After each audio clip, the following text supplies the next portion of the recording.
Video में अपन ने discuss किया था क्या?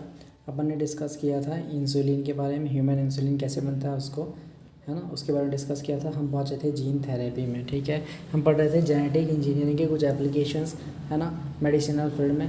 तो पहला था इंसुलिन, ह्यूमन इंसुलिन, ओके। अब सेकंड है जीन थेरेपी। जीन थेरेपी देख लेते हैं। तो gene therapy is a collection of methods that allow correction of gene defect that has been diagnosed in a child और एम्ब्रियो।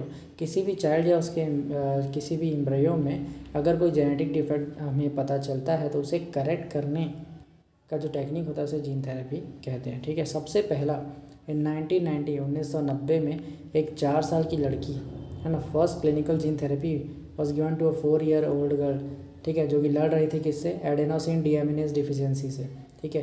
तो 4 साल की एक गर्ल थी, है ना, जिसमें फर्स्ट क्लिनिकल जीन थेरेपी दिया गया था 1990 में, जो कि बीमारी था उसका एडेनोसिन डीएमिनेज डिफिशियंसी, डिफिशियंसी, ठीक है। ये नीट का क्वेश्चन है, डायरेक्ट आ जाएगा, ठीक है, इसको याद कर लो। 1990 में फर्स्ट क्लिनिकल जीन थेरेपी दिया गया था 4 साल की लड़की पे, जिसको डिसीज थी एडेनोसिन डीएमिनेज डिफिशियंसी थी, ठीक है।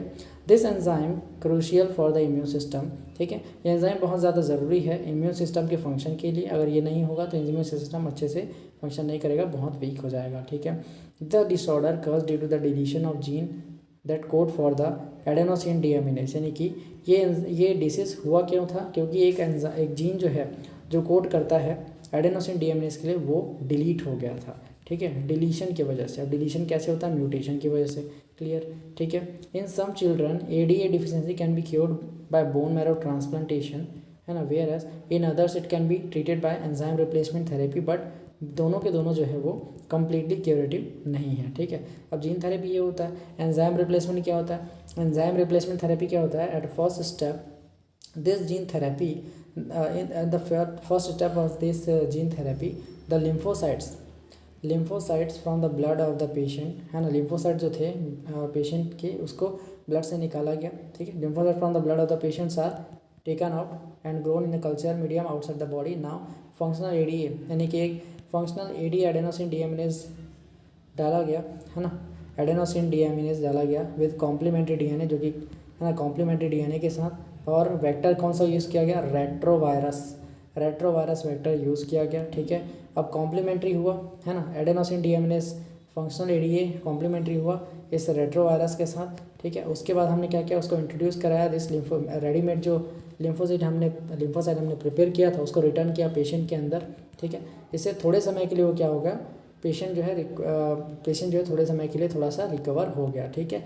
लेकिन ये चीज़ है कि ये इमॉर्टल नहीं है, ये अमर नहीं है, ठीक है। This is not so immortal, so patient require periodic infusion such genetically engineer lymphocyte, यानी कि इम्यून सिस्टम अच्छे से काम करता रहे, इसके लिए पेशेंट को बार बार ये इन्फ्यूज़न कराना होगा, बार बार ये प्रोसेस करानी होगी, जो कि बहुत ही पेचीदा प्रोसेस है।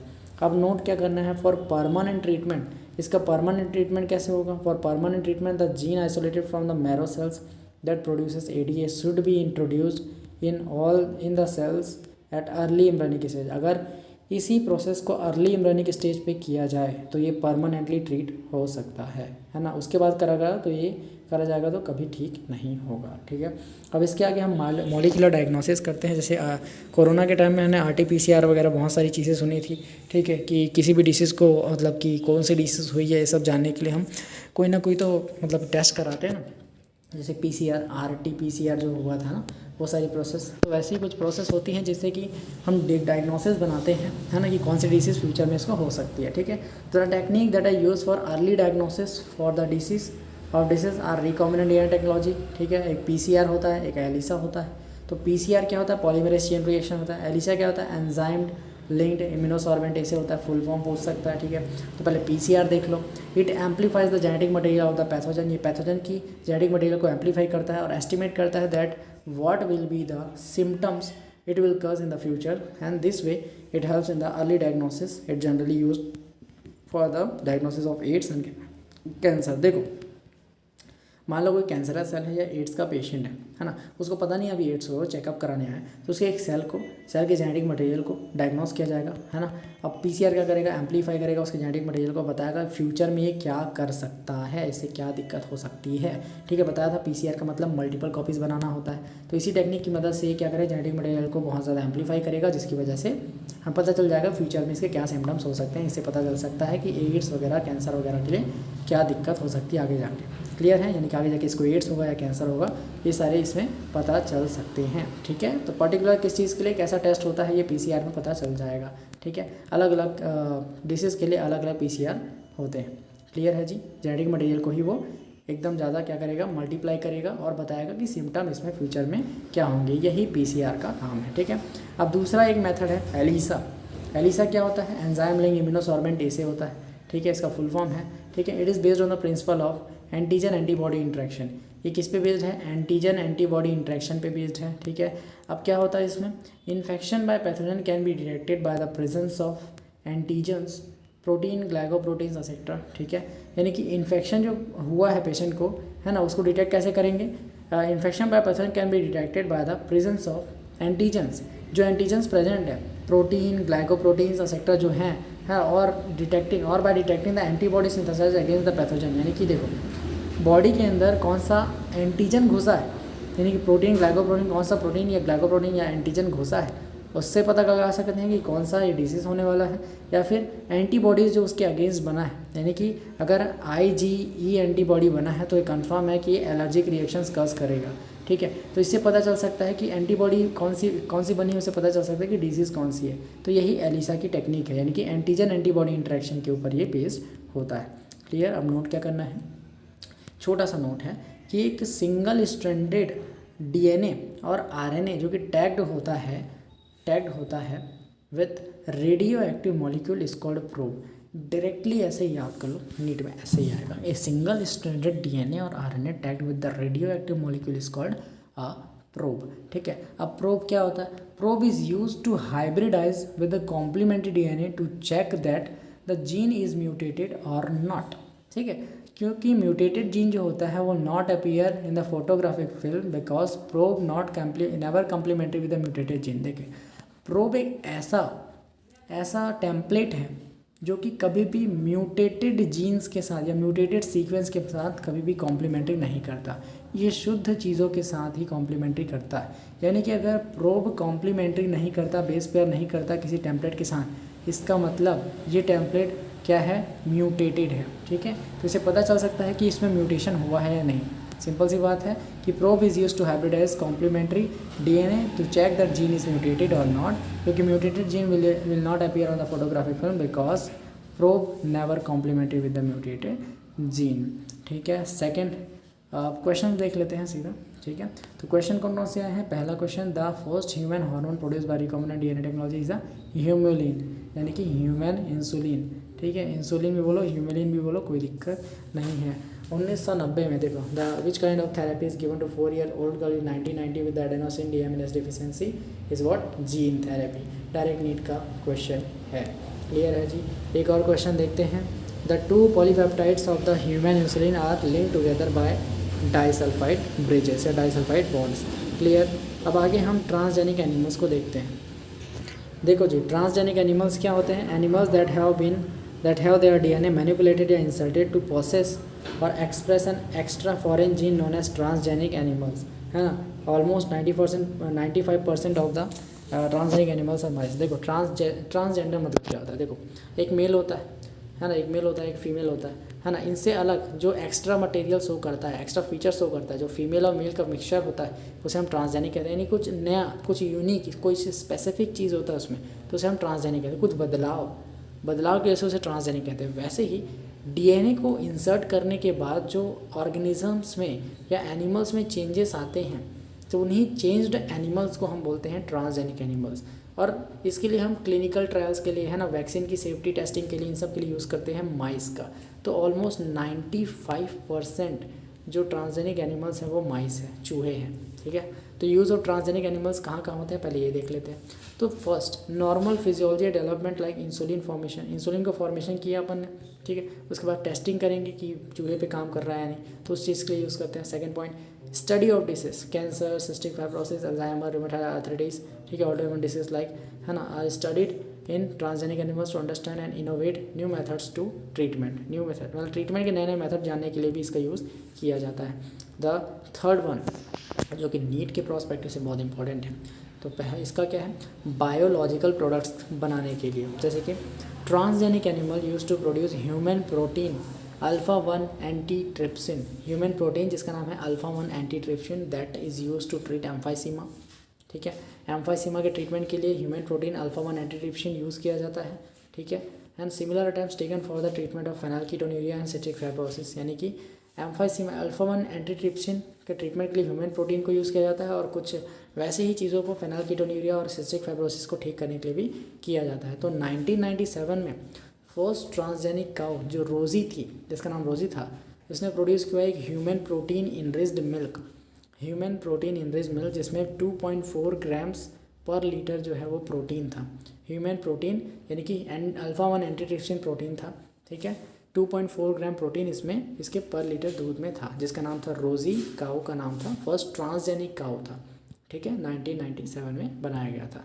The milk content human alpha lactalbumin, alpha 1 antitrypsin, ठीक है, तो human alpha lactalbumin that was more nutritionally balance product for human babies that than natural cow milk, यानी कि देखो 1997 में एक ट्रांसजेनिक काऊ रोजी, है ना, उसने प्रोड्यूस किया ह्यूमन प्रोटीन इनरिच्ड मिल्क जिसमें 2.4% ग्राम पर लीटर जो क्या बोलते हैं प्रोटीन था, ठीक है। और उस मिल्क में ह्यूमन अल्फा लैक्टोल्ब्यूमिन था जो कि नॉर्मल मदर के मिल्क से भी ज़्यादा, या फिर नॉर्मल काऊ के मिल्क से, मदर के मिल्क तो नहीं बोल सकते, नॉर्मल नेचुरल काऊ मिल्क से न्यूट्रिशनली ज़्यादा बैलेंस था, ज़्यादा प्रोटीन कंटेंट था।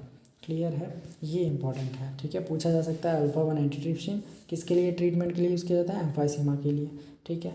ट्रांसजेनिक काऊ रोजी ने क्या प्रोड्यूस किया था, ह्यूमन प्रोटीन इनरिच्ड मिल्क जिसमें क्या कंटेंट था, क्या कंटेंट था, ह्यूमन अल्फा लैक्टोल्ब्यूमिन, ठीक है, जो कि more balance, nutritional more balance product था for human babies than natural cow milk, ठीक है।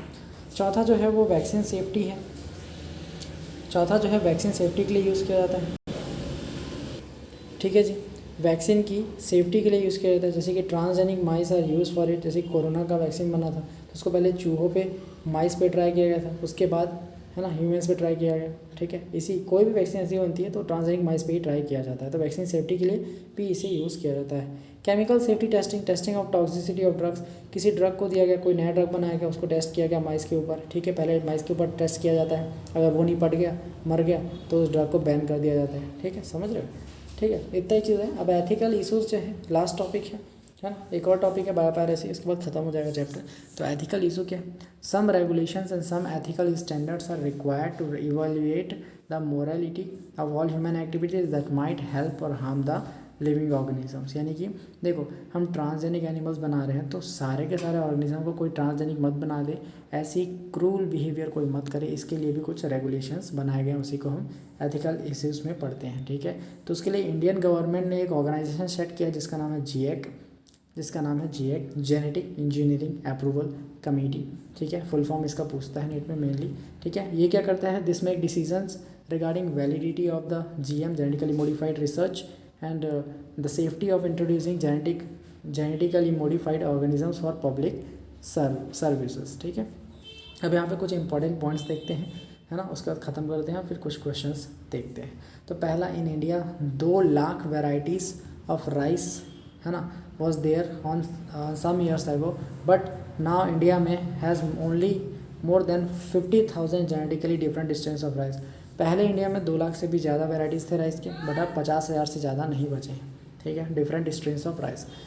In India 27 documented varieties of basmati rice were grown, ठीक है। तो इंडिया में 27 डॉक्यूमेंटेड बासमती राइस के 27 प्रजाति, है ना, तो 27 वैरायटी उगाए जाते हैं इंडिया में, उगाए जाते थे, ठीक है।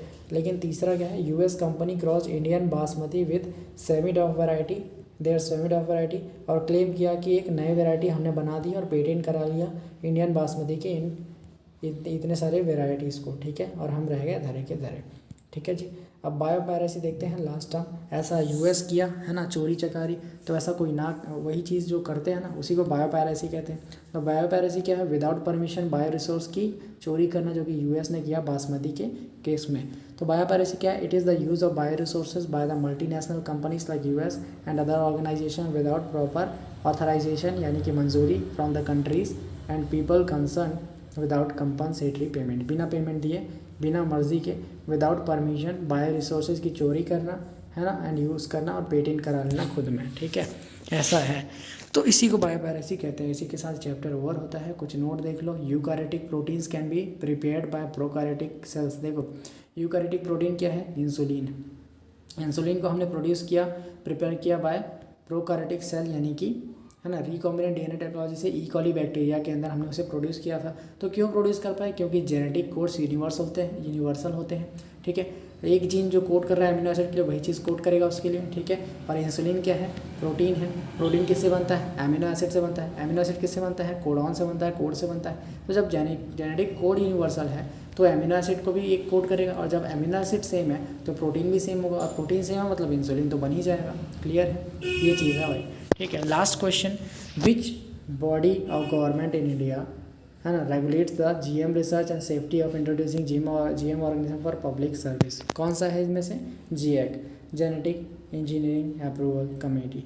यही चीज़ है, कोई दिक्कत नहीं है। कोई डाउट होगा तो कमेंट करना। ये चैप्टर भी ओवर हो गया, ठीक है। अब हम 11th चैप्टर क्लास 11th का करेंगे।